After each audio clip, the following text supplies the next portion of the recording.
Eto po guys, panoorin po natin itong panawagan ni Tech June para kay Nanay Apple na makipag-usap daw po sa kanila.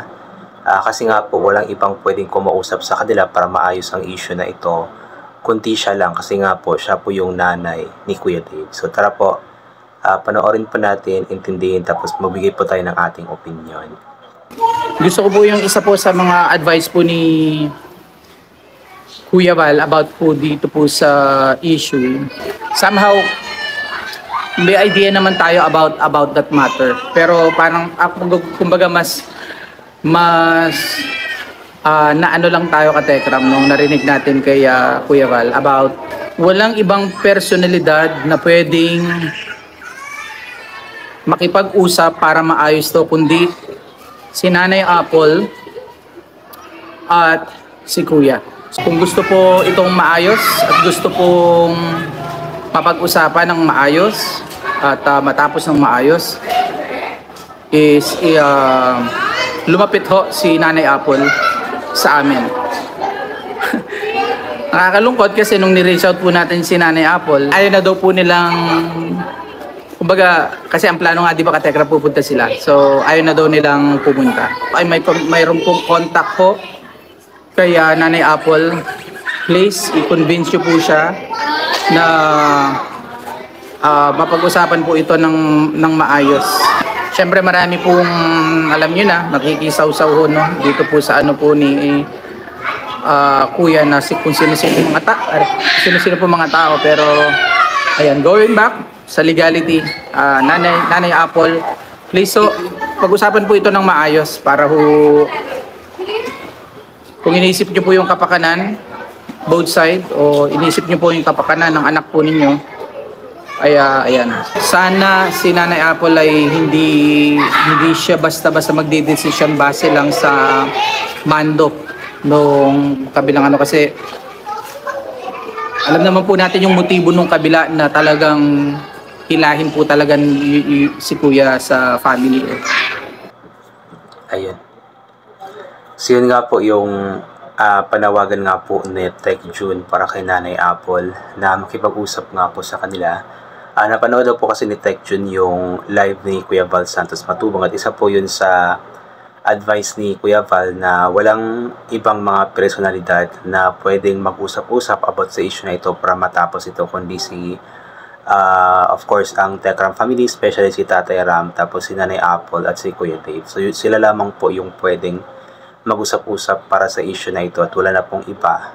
Kasi si Nanay Apple naman din talaga yung legal na ina or ang ina talaga mismo ni Kuya Dave. So siya po yung mismong dapat kausapin at humarap kila Tekram para maayos po ang issue na ito. Ang problema nga lang kasi sinabi daw po ni Nanay Apple last time na hindi na nga daw po sila magpupunta o pupunta doon pa kila Tekram. Kasi dapat diba ang plano is magkita-kita or mag-usap-usap sila sa barangay. However, hindi nga po natuloy at pinalabas nga pa nga po ng kabila na na maghapon nga daw po naghintay sila Kuya Dave doon sa barangay pero wala naman daw sumipot na Tekram. Pero hindi naman daw po yun totoo.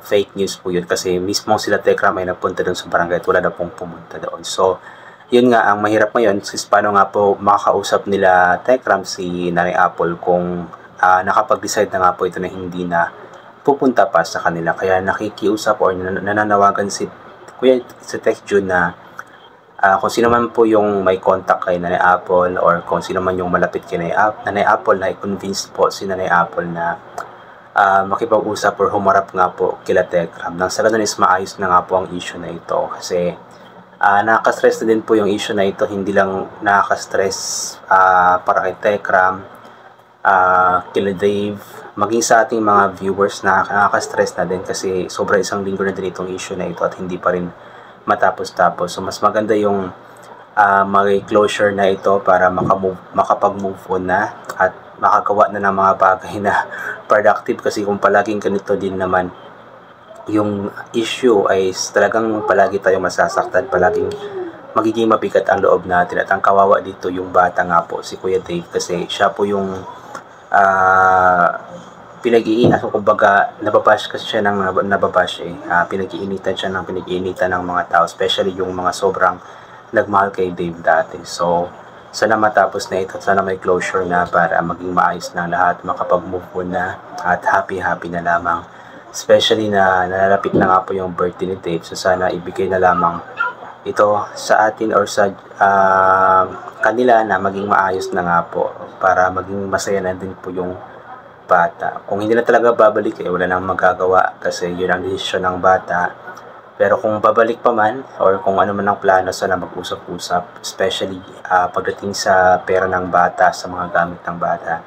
Dapat pag-usapan ng maayos, nang sa ganun is magiging maayos nga po ang lahat at walang kumbaga siguro pwede naman siguro kung pupunta sila na Apple doon, may kasama sila bilang support system, kumbaga susuporta sa kanila, pero yung uupo talaga sa lamesa, harap sa kanila, makipag-usap with the barangay captain or sino man sa barangay, walang iba kundi si Nanay Apple lang, or si Nanay Apple tsaka si Kuya Dave, tapos sila Tekram, ganoon po, para hindi magiging magulo at magiging mas okay yung maghihiwalay na maluwag na sa loob, para hindi na mas masakit pa or hindi na mas lalong sasakit pa yung mga puso ng mga taong involved dito. Ayun, kung ano na lang pinagsasabi ko. So anyway, hanggang dito na lamang po muna itong gagawin ko na reaction video. So thank you so much po sa lahat ng mga palaging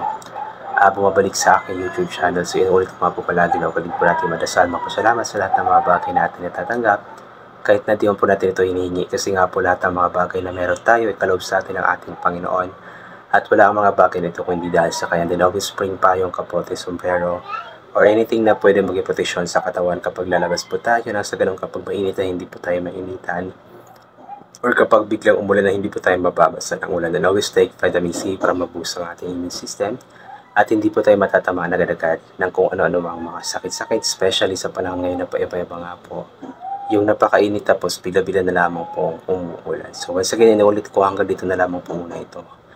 Always pray, always tumawag sa Kanya, magpasalamat. God bless po sa ating lahat at bye for now.